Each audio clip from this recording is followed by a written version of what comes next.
UP के मेरठ में एक हत्याकांड को अंजाम दिया गया।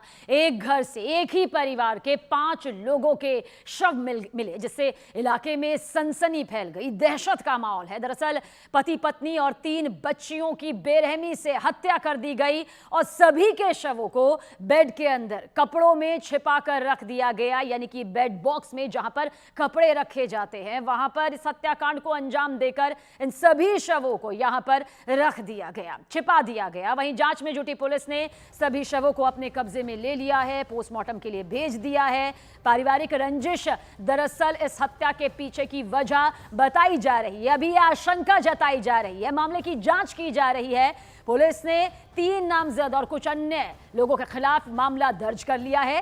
फिलहाल 2 नामजद समेत कई लोगों को हिरासत में भी लिया गया है और एक आरोपी अभी भी फरार इसमें बताया जा रहा है। बेहद बेरहमी से, निर्ममता के साथ इस हत्याकांड को अंजाम दिया गया।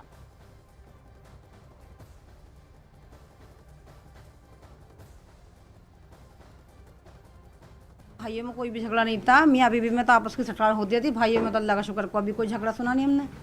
आपस में एक दूसरे के ऊपर जान देने में तो देता, भाई भाई में मोहब्बत बहुत थी।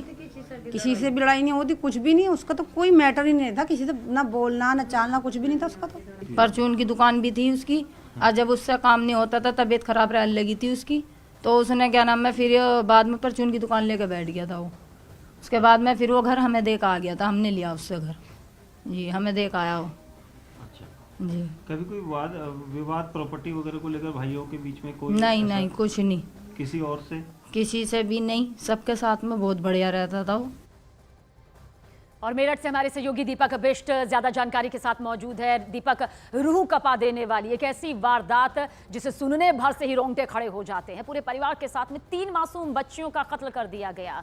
क्या निकलकर सामने आ रहा है? आपने लोगों से बातचीत की है, किन लोगों की तलाश की जा रही है, किन्हें हिरासत में लिया गया है, कुछ सच सामने आ पाया है अब तक?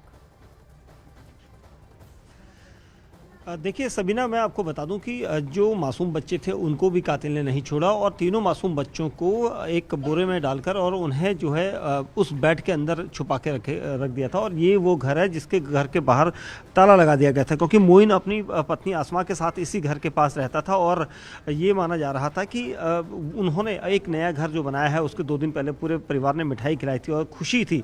लेकिन जो भी अंदर आया है, पुलिस को ये शक है कि जो भी था वो फ्रेंडली एंट्री थी, क्योंकि आराम से घर के अंदर आया, बैठा और उसने उसके बाद क्या नशीला पदार्थ खाने में मिलाया या किस तरह से उसकी साजिश रही थी, और उसके बाद पूरे परिवार को जो है मौत की नींद सुला दिया। इस घर के अंदर लोग जो जिनके शव थे, बाहर से ये बड़ा सा ताला इसी तरह का लगाया गया था, ये दूसरा ताला यहाँ पर लगाया गया है पुलिस के द्वारा।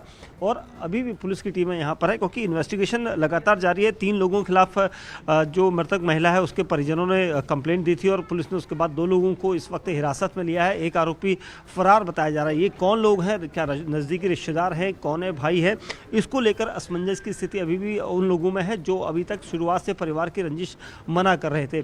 यहीं से ठीक 30 मीटर पर उसका नया घर है जहां पर बनाया जा रहा था। क्या घर एक विवाद की वजह थी, और इसी वजह से अभी पुलिस की जो टीमें हैं वो इन्वेस्टिगेट कर रही हैं, क्योंकि हर पहलू को देखा जा रहा है। धारदार हथियार से भी हमला किया गया, ऐसी आशंका जताई जा रही थी। उसके अलावा क्या नशीला पदार्थ खिलाया गया उससे पहले, ये भी सारी चीज़ें जो है इन्वेस्टिगेशन का पार्ट इस वक्त है। सबीना, तो हमारे सहयोगी दीपक पूरी जानकारी दे रहे हैं कि किस तरह से इस वारदात को अंजाम यहां पर दिया गया होगा। पुलिस मामले की तफ्तीश में जुटी हुई है। शुक्रिया दीपक, नजर बनाए रखिएगा, आगे भी अपडेट